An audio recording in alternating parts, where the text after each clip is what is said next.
Praful sir general English के आज के सेशन में मैं आपका अपना होस्ट प्रफुल्ल सर आपका बहुत बहुत स्वागत करता हूं। आप लोग का बहुत बहुत धन्यवाद। आप लोग का जो सपोर्ट है वो मुझे लगातार मिल रहा है।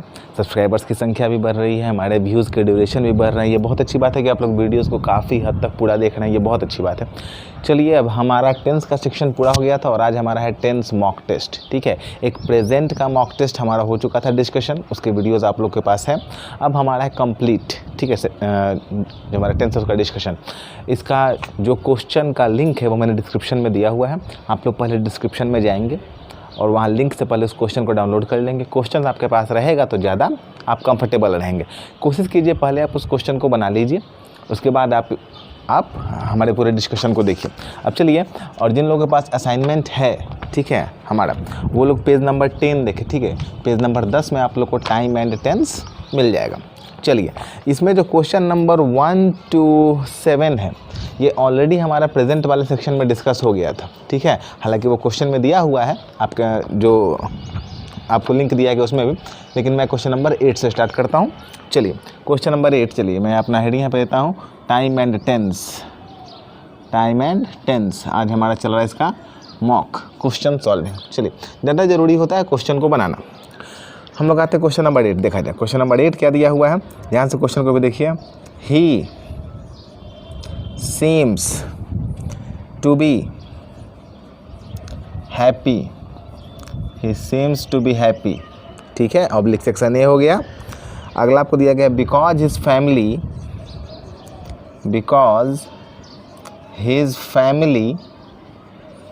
ये हो गया section B, had come from village। ठीक है, सेक्शन सी हो गया, टू लिव विथ हिम। ये सेक्शन डी हो गया और लास्ट में हमारे पास आ गया नो एरर। पूरा क्वेश्चन कैमरा में आ रहा है, चलिए बहुत अच्छा। ये सेक्शन ए है, he seems to be happy because his family had come from village to live with him. ये बोल रहा है कि वो कोई व्यक्ति जो कि खुश लग रहा है, खुश प्रतीत हो रहा है, क्योंकि उसका परिवार जो है वो उसके साथ रहने के लिए आया था। ऐसा थोड़ी होगा। हैड का प्रयोग हम लोग तब करते हैं जब उस कार्य का प्रभाव समाप्त हो गया होता है, तो वहाँ पे तो ये बिल्कुल सपोर्ट ही नहीं कर रहा। ध्यान से बातों को समझिएगा।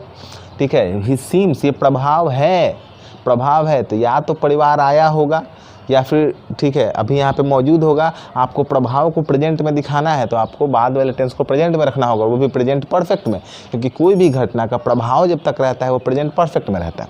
तो यहाँ पे आपको हैड क्रॉस करके हैज़ करना होगा, क्योंकि फैमिली क्या है, सिंगुलर है। तो his family has come from village. तो सेक्शन ए ये हो गया, सेक्शन बी ये हो गया और ये सेक्शन सी। तो इस एरर में आपका एरर कहाँ हो जाएगा, सेक्शन सी में। क्लियर है, कोई कन्फ्यूजन इसमें नहीं होना चाहिए। चलिए, मुझे लगता है काफ़ी लोग इस क्वेश्चन को सही बना चुके होंगे। हम लोग आते हैं क्वेश्चन नंबर 9 पे। मैं आपको फिर बतलाता हूँ, मैंने क्वेश्चन 8 से क्यों स्टार्ट किया है, क्योंकि 1 to 7 जो हमारा पिछला प्रेजेंट टेंस का मॉक टेस्ट दिया गया था वीडियो, उसमें क्वेश्चन जो डिस्कस किए गए थे उसमें इसके 1 to 7 क्वेश्चन मौजूद हैं। चलिए क्वेश्चन नंबर 9 ज़रा देखते हैं, ये हमारी पढ़ाई के अंदर से है कि नहीं। क्वेश्चन हम लोग को दिया गया है, it is high time, it is high time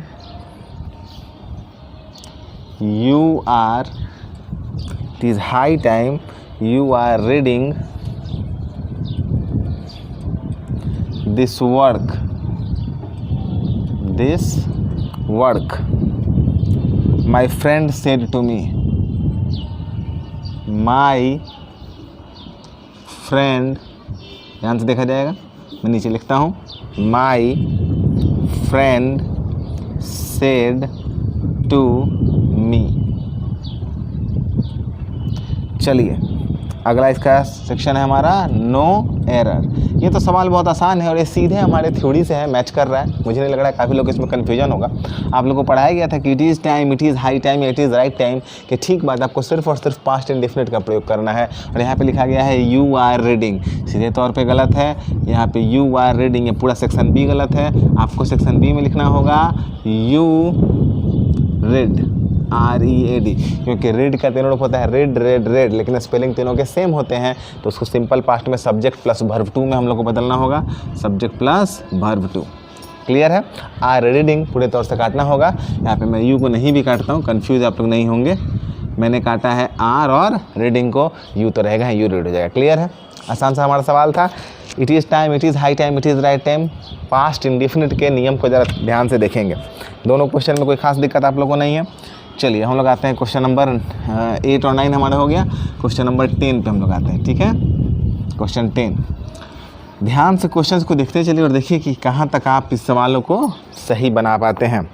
चलिए क्वेश्चन नंबर 10 हमारा क्या कहता है, आई हैव गॉट, ध्यान से देखा जाएगा, आई हैव गॉट, ठीक है, the information that, I have got the information that, I have got the information that your, section B हो गया, father has died, your father has died.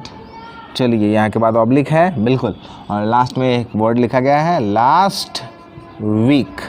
Very good, no error. देखिए आसान सा सवाल है, आप देख रहे हैं यहाँ लिखा हुआ है I have got the information that your father has died last week. आपको बताया गया कि अगर भूतकाल को दिखाने वाला कोई भी शब्द अगर वाक्य में मौजूद है तो आपको वाक्य सिंपल पास्ट यानी कि पास्ट इंडिफिनिट में रखना होगा। लास्ट, पास्ट, यस्टरडे, ऐसा एगो, ऐसा कोई भी शब्द अगर मौजूद है आपको पास्ट इंडिफिनिट में रखना होगा। हैज़ डाइड लिखा हुआ है या लास्ट वीक लिखा हुआ है, ऐसे बस हैज़ को काट देंगे, your father died last week, वाक्य सही हो जाएगा। Section C, answer section C. Clear है, क्वेश्चन नंबर 8, 9, 10 क्लियर है। हम लोग आएंगे अब क्वेश्चन नंबर 11 पे। आप लोग अपने आंसर्स को देखते रहिए और कभी कभी आंसर के अलावा लॉजिक को भी देखना होता है कि आपने जो सेक्शन टिक किया है क्या आपका लॉजिक बिल्कुल वही था। अगर लॉजिक बिल्कुल वही था तो आप काफ़ी सही हैं। चलिए हम आते हैं क्वेश्चन नंबर 11 पे। देखा जाए 11 क्या कहता है question, many of my friends, many of my friends told to, बड़ा अच्छा सवाल है, ध्यान दीजिएगा, come here today, today का पहले ऑब्लिक है, but के बाद भी ऑब्लिक है। चलिए क्वेश्चन है none of them arrived yet, और लास्ट में है नो एरर। बड़ा अच्छा सवाल है, ध्यान से देखा जाएगा। Many of my friends told, ये बोल रहा है कि मेरे बहुत सारे दोस्तों ने कहा कि वो यहाँ पे आज आएंगे, मतलब भूतकाल में कहा था उन्होंने कि आज के दिन वो लोग पहुँचेंगे, but none of them arrived, उनमें से कोई नहीं आया है। आपको नियम बताया गया था, येट का प्रयोग वाक्य के अंत में होता है जब वो प्रेजेंट परफेक्ट टेंस निगेटिव में होता है। याद रखा जाए, ये आप प्रेजेंट परफेक्ट के वीडियो को फिर से जाकर देखिए। प्रेजेंट परफेक्ट टेंस जब नेगेटिव में होता है तो येट का प्रयोग करते हैं, तो none of them arrived yet नहीं होगा, ये तो बस वर्ब टू लेगा तो पास्ट इंडेफिनिट हो जाएगा ना जी। हम लोग को यहाँ पे परफेक्ट चाहिए। None of them has arrived yet. आपको बड़ा आश्चर्य होगा, आपको लगेगा कि यहाँ पे टोल्ड है तो यहाँ पे हैज क्यों लगाया गया है, क्योंकि ये बोल रहा है कि मेरे दोस्तों ने कहा था कि वो आज आएंगे, लेकिन उनमें से कोई अभी तक पहुँचा नहीं है, और ये कंजंक्शन से अलग अलग वाक्य हैं, इन पे प्रभाव पड़ने वाला नहीं है। ध्यान से देखा जाएगा, यहाँ पे टुडे भी तो समय है ना, here today, but none of them has arrived yet, उनमें से कोई अभी तक आया नहीं है। तो ये एक भूतकाल के टाइम और एक प्रेजेंट के टाइम को देख रहे हैं। बड़ा अच्छा सवाल है, ध्यान से देखा जाएगा, यहाँ पे हैज़ लगना चाहिए था। क्लियर है, क्वेश्चन नंबर 11 बहुत ही प्यारा क्वेश्चन था, बहुत ही अच्छा क्वेश्चन था। आंसर हो जाएगा आपका section D, section A B C, section D इसका आंसर हो जाएगा। चलिए ठीक है, क्वेश्चंस को समझते चलिए। यही सब वो क्वेश्चन के पार्ट होते हैं थोड़े थोड़े, जो हम लोग को हमेशा माइंड में रखना बहुत ज़्यादा ज़रूरी होता है। चलिए अगला हम लोग आते हैं, क्वेश्चन नंबर हमारा 11 हो गया। क्वेश्चन नंबर 12, रुचिका सेज, ठीक है, क्वेश्चन नंबर 12 हमारा है Ruchika says, Ruchika says that she, Ruchika says that she will take, that she will take her umbrella, her umbrella, ठीक है, आगे ऑब्लिक है, वेरी गुड। इन केस, ध्यान दिया जाए, इन केस आगे आपको दिया गया है इट विल रेन। बस बन गया सवाल आपसे। आपको पता है कि अगर कंडीशनल वाक्य है तो हम लोग 2 बार शैल या विल का प्रयोग नहीं कर सकते हैं। अब कंडीशनल में आपको जो वर्ड लिखवाए गए थे वो वर्ड थे आपका if, when, whenever, whatever, after, before, until, unless, as, soon as long as, ये सब वर्ड। यहाँ पे एक वर्ड है देखिए इन केस। इन केस का भी अर्थ होता है अगर। देखेंगे यहाँ पे इफ़ की तरह काम कर रहे थे, अभी कंडीशनल है। अब आपको पता है कि यहाँ पे शैल या विल लगा हुआ है और यहाँ भी शैल या विल लगा है, संभव नहीं है। कंडीशनल वाले क्लॉज को हम लोग को किस में बदलना होता है? सिंपल प्रेजेंट में, प्रेजेंट इंडेफिनिट में। यहाँ से विल को काटेंगे, रेन को क्या कर देंगे? रेन्स। सवाल बन गया। Answer section D. क्लियर है? यहाँ पे इन केस क्या है? कंडीशनल। सवाल बनाने से यही फ़ायदा होता है। एक और वर्ड आपको याद हो गया कंडीशनल में कि इन केस भी क्या होता है? कंडीशनल का काम करता है। क्लियर है? आगे बढ़ें। क्वेश्चन नंबर 12 हमारा क्लियर हो गया। हम लोग आते हैं क्वेश्चन नंबर 13 पे। ठीक है, क्वेश्चंस बहुत ज़्यादा डिफ़िकल्ट भी नहीं है, बहुत ज़्यादा इजी भी नहीं है। हालांकि कोई क्वेश्चन बहुत डिफ़िकल्ट कभी होता नहीं है। आप अगर ध्यान से उसको, थ्योरी आपके पास है, आपने अच्छे से पढ़ा, सवाल आपसे बन जाएगा। चलिए हम लोग आते हैं क्वेश्चन नंबर 13। ध्यान से देखा जाएगा। 13 क्वेश्चन हमारा क्या है? रुका जाए, मैं 13 पे रुकता हूँ। देखिए क्वेश्चन नंबर 13, क्वेश्चन नंबर 14। ठीक है, ये दोनों बिल्कुल क्वेश्चन नंबर आपका 12 की तरह है। तो 13 और 14 आप लोग खुद से बना लेंगे और अगर कोई कन्फ्यूज़न होगा तो आप लोग मुझसे कहेंगे, मैं इसका आंसर आपको बता लेता हूँ। 13 का आंसर हो जाएगा बी और 14 का आंसर आपका हो जाएगा ए। ध्यान दिया जाए, 13 का आंसर बी होगा, 14 का आंसर ए होगा। खुद से सवाल को देख लीजिए, आपको समझ में आ रहा है तो अच्छा बात है, नहीं समझ में आ रहा है तो आप अभी तुरंत इसी टाइम मुझे कमेंट करेंगे, मैं इसका आंसर आपको दूंगा। ठीक है, क्लियर होगा तो बहुत अच्छी बात है। क्लियर हो जाए तो भी प्लीज़ कमेंट कर दिया कीजिएगा। ठीक है, चलिए 13 14 हमारा हो गया। हम लोग आते हैं क्वेश्चन नंबर 15 पे। जो एक टाइप के क्वेश्चन है उनको बार बार बताने की आवश्यकता नहीं, आप लोग खुद बना लेंगे। चलिए क्वेश्चन नंबर 15 देखते हैं क्या है। दिस इज़, ठीक है, इंडीड। ठीक है, बहुत अच्छा। This is Indeed. देखिए ये सब जो पॉइंट होते हैं ना, सब क्वेश्चन कन्फ्यूज़ करता है आपको, और कुछ नहीं है। द फर्स्ट टाइम, आप याद कीजिए कि क्या first time, second time, third time पे आपको कोई नियम पढ़ाया गया है? याद है तो बहुत अच्छा बात है। इन my life, in my life, मेरे ख्याल से इसके आगे ऑब्लिक है, सॉरी दैट है, माई फॉल्ट, सॉरी यहाँ पे दैट है, दैट के बाद ऑब्लिक है। दैट आई हियर, आगे दिया गया है such an interesting story, such an interesting story, और लास्ट में दिया गया है नो एरर। यहाँ से देखा जाएगा, आप लोगों को बताया गया था कि अगर वाक्य में first time, second time, third time आता है, उसके बाद आपको प्रेजेंट परफेक्ट टेंस का प्रयोग करना है। इसके बाद यहाँ पे सब्जेक्ट प्लस वर्ब 1 का प्रयोग है, प्रेजेंट इंडेफिनिट है, हमको चाहिए प्रेजेंट परफेक्ट, तो काट देंगे। यहाँ पे हम क्या कर देंगे? I have heard. बन गया।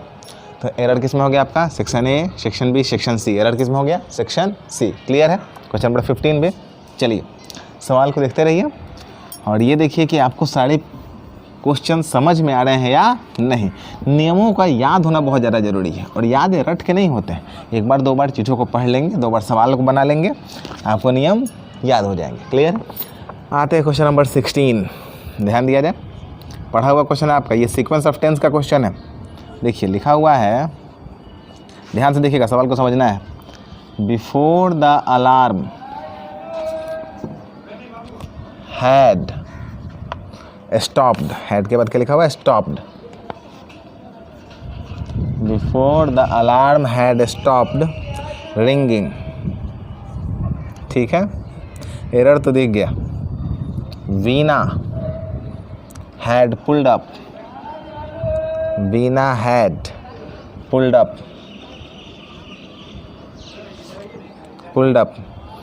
The shade. ठीक है, नो एरर। इस सवाल को बनाना बहुत आसान है, बस आपको कुछ पॉइंट याद होने चाहिए।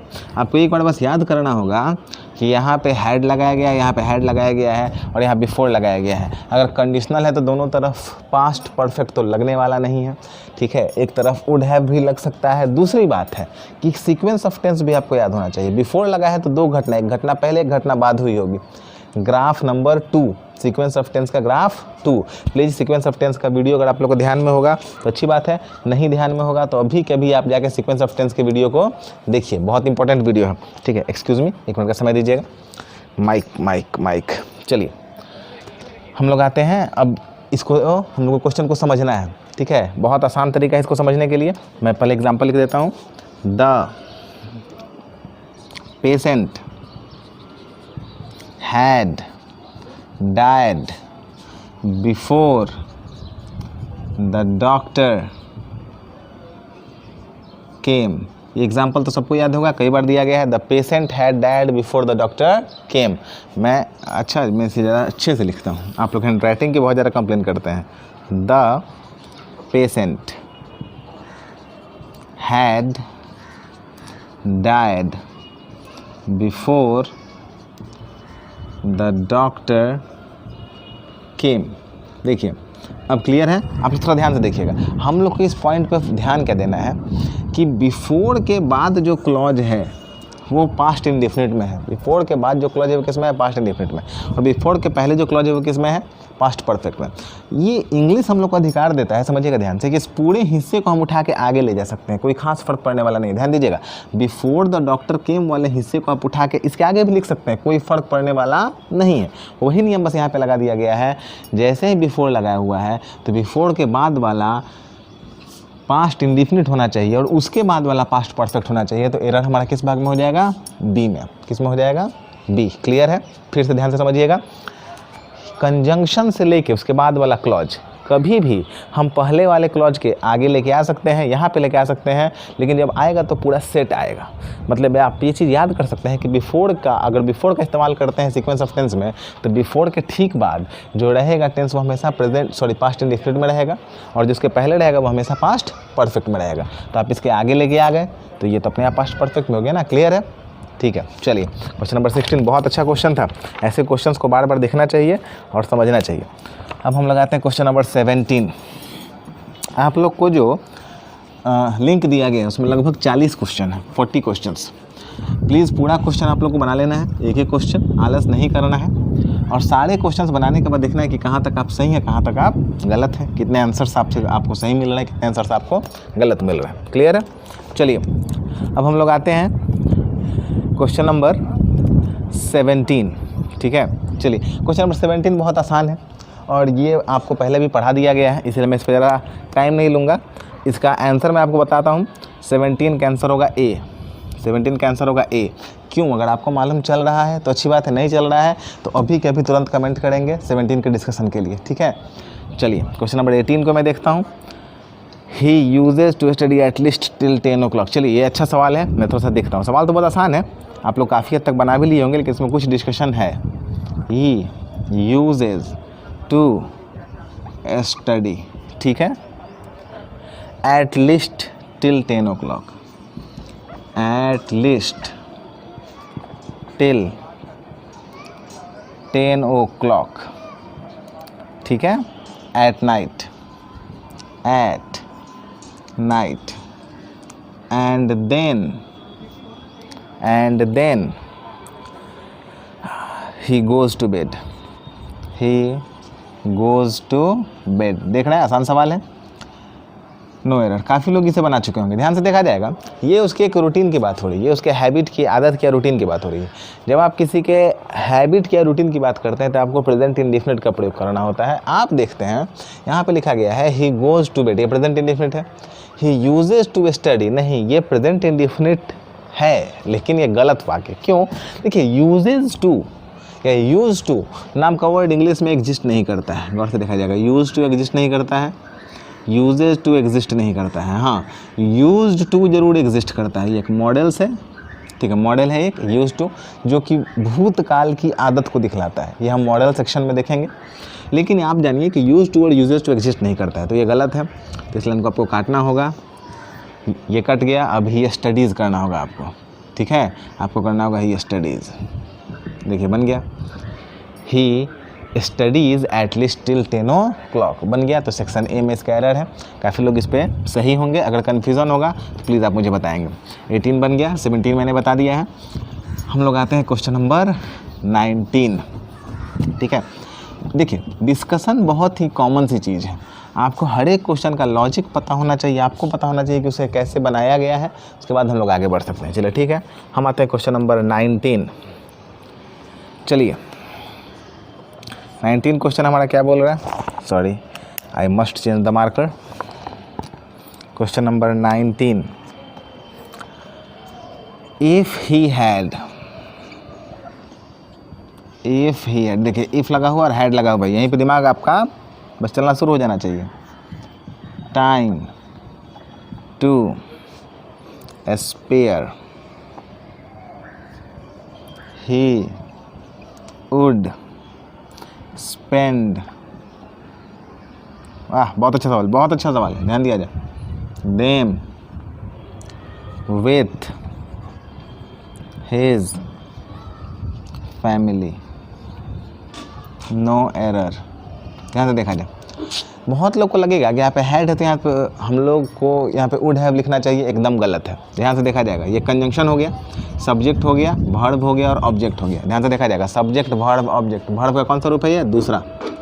हैड वर्ब का कौन सा रूप है, दूसरा। पहला हैव होता है, दूसरा हैड होता है, तीसरा भी हैड होता है, चौथा आपका हैविंग होता है, पांचवा आपका हैज होता है। क्लियर है। Subject plus verb two plus subject, कौन सा स्ट्रक्चर है sir, past indefinite. Past indefinite, past indefinite की पेयरिंग किससे होती है, वुड से। बिल्कुल सही, कोई एरर नहीं है इसमें। अभी रुका जाए, ध्यान से, धैर्य। तो टेंस से ये वाक्य पूरी तरह सही है। बहुत लोग यहाँ पे टिक किए होंगे, हैड है तो वुड हैव लगा देंगे, ऐसा बिल्कुल नहीं करना है, क्योंकि ये हैड है और यहाँ मेन वर्ब है। हैड प्लस वर्ब 3 रहता है तो हम लोग किससे करते हैं, वुड हैव से पेयरिंग करते हैं, यहाँ वर्ब 3 नहीं है।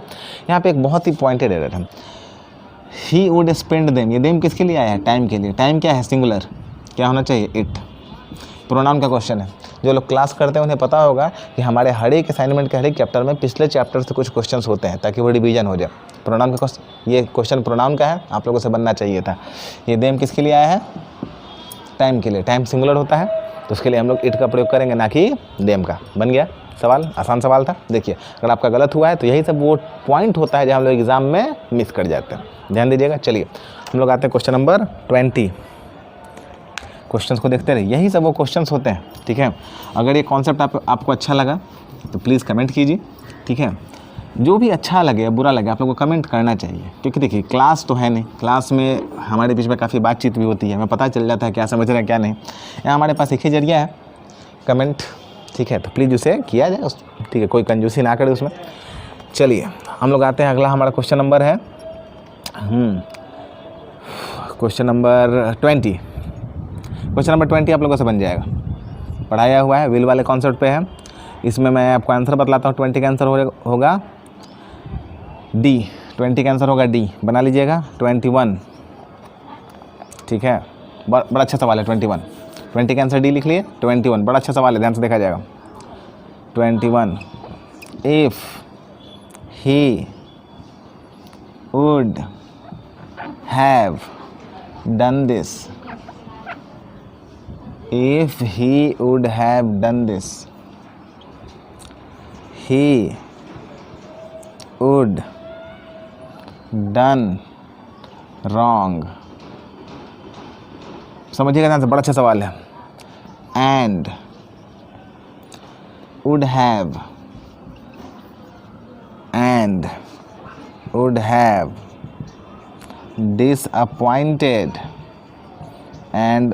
disappointed many of his friends, ठीक है। अगला हमारा है नो एरर, बड़ा अच्छा सवाल है, ध्यान से देखा जाएगा। देखिए आप लोग को पता है वुड हैव का पेयरिंग हैड से करते हैं, हैड की पेयरिंग वुड हैव से करते हैं। यहाँ पे हमारे पास 3 क्लॉज है। पहला क्लॉज हमारे यहाँ कंजंक्शन है, he would have done this, एक क्लॉज समाप्त। ही वुड डन रॉन्ग, ठीक है, ध्यान से देखा जाएगा। बहुत लोग को लगेगा कि यहाँ पे हम लोग हैव लगा दें तो डन सेटिस्फाई हो जाएगा, ऐसा नहीं करना है। ये दूसरा क्लॉज है, ये पहला क्लॉज हो गया, ध्यान से देखा जाए। दूसरा क्लॉज एंड के बाद ये तीसरा क्लॉज, ठीक है, गौर से देखा जाएगा। यहाँ वुड हैव है, यहाँ भी वुड हैव है, तो इस वुड हैव की पेयरिंग हम लोग हैड से करते हैं, इस वुड को काट के यहाँ हैड कर देते हैं। देखिए वुड हैव की पेयरिंग हैड से हो गई सेटिस्फाई। अब देखा जाए इस हैड की पेयरिंग इस वुड हैव से हो गई सेटिस्फाई। देखिए would have, had, would have, satisfy हो गया कि नहीं हो गया? तो एरर आपका किस में हो जाएगा? सेक्शन 2 में। जब भी 3 क्लॉज आपको ऐसे मिले तो आमतौर पे जो चेंजेस करना होता है वो दूसरे क्लॉज में करना होता है, ताकि वो पहले को भी सेटिस्फाई कर दे और तीसरे को भी सेटिस्फाई कर दे। बाकी बैलेंस बना के आप देख लीजिएगा। हम लोग 2 क्लॉज के नियमों को पढ़े हुए, ध्यान से मेरी बात को फिर समझिएगा। हमारे पास नियम 2 ही क्लॉज का है। वुड हैव की पेयरिंग किससे होती है? हैड से, और हैड की पेयरिंग वुड हैव से। इतना हमारे पास नियम है। हम लोग को तीसरे क्लॉज से मतलब नहीं है। तो अभी आप तीसरा क्लॉज भूल जाइए, ठीक है? भूल गए। यहाँ क्या था? वुड हैव, हमने यहाँ क्या कर दिया? Had, satisfied. अब इसको भूल जाइए। यहाँ क्या था? हैड, यहाँ क्या था? Would have, satisfied. काम समाप्त। क्लियर है? एक बार ये वाला रिमूव करके देख लेंगे, एक बार ये वाला रिमूव करके देख लेंगे। यहाँ पे हैड की सेटिस्फाई हो गया। क्लियर? बहुत अच्छा सवाल था। समझ में आया? प्लीज़ लाइक कीजिए। समझ में नहीं आया प्लीज़ कमेंट कीजिए, मैं तो दोबारा समझाऊँगा। ठीक है? क्वेश्चन 21 आपका क्लियर हो गया। हम लोग आते हैं क्वेश्चन नंबर 22 पे। ठीक है? सवाल बहुत ज़्यादा ईजी हैं। अगर आपके पास सिर्फ थोड़ा सा कॉन्सेप्ट है, सवाल आपसे बन जाएंगे। एक भी क्वेश्चन ऐसा नहीं है जो आपसे नहीं बनेगा। आते हैं question number 22। He reached the station after the train had started. ठीक है? आपसे बन जाना चाहिए।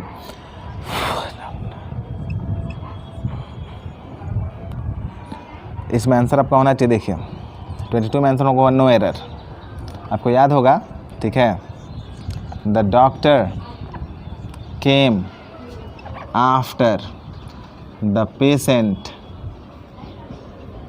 Had died. जब आप आफ्टर बिफोर का इस्तेमाल करते हैं तो आगे प्रेजेंट इंडेफिनिट और बाद में प्रेजेंट परफेक्ट का इस्तेमाल करते हैं। ठीक है? डॉक्टर आया पेशेंट के मरने के बाद। यहाँ पे बिल्कुल वही स्ट्रक्चर है 22 में। देखिए दिया हुआ है he reached the station after the train had started. No error, बिल्कुल इसमें कोई गलती नहीं है। क्लियर है? क्वेश्चन आपके सामने भी है।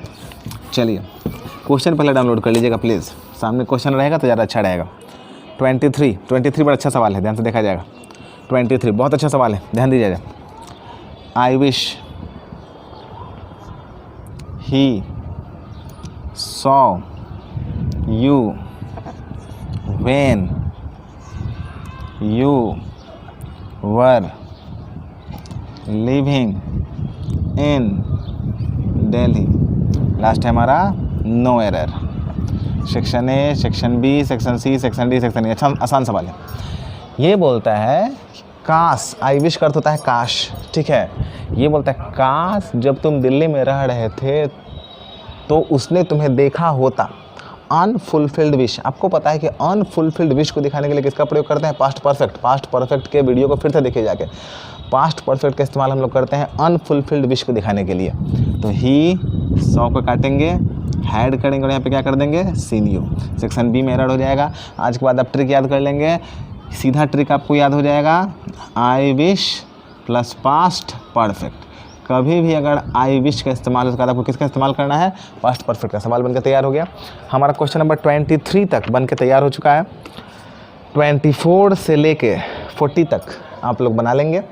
इसका डिस्कशन मैं अपने अगले वीडियो में करूँगा। ठीक है? अभी तक में से कोई क्वेश्चन अगर समझ में नहीं आया हो, ठीक है, 1 to 23, 1 to 7 के लिए पिछला वीडियो आप देखेंगे। ठीक है? जो आपका 10th मॉक टेस्ट था। 8 to 23 अभी आप देख लेंगे वीडियोज़ को। जो भी समझ में नहीं आया होगा आप प्लीज़ मुझे कमेंट करेंगे। इसीलिए मैं यहाँ पे छोड़ रहा हूँ। मैं उसे क्लियर करूँगा, फिर मैं अगले वीडियो में इसको क्लियर करूँगा। कुछ के आंसर्स भी अगर चाहिए होंगे पहले वीडियो देख लीजिएगा। फिर भी अगर कुछ आंसर्स क्लियर नहीं होंगे तो आप प्लीज़ मुझसे पूछिएगा। खुद से भी मेहनत करने की कोशिश कीजिए। तब तक अगले वीडियो में मिलते हैं। अगले वीडियो में मैं क्वेश्चन नंबर 24 to 40 तक क्लियर करूँगा। प्लीज़ वीडियो को शेयर कीजिए, लाइक कीजिए, अपने दोस्तों के साथ भी इसे शेयर कीजिए। वीडियोज़ को प्लीज़ स्प्रेड कीजिए आगे और वीडियोज़ को पूरा देखिए। मिलते हैं नेक्स्ट वीडियो में। Thank you very much. Have a good day. Thank you very much my dear.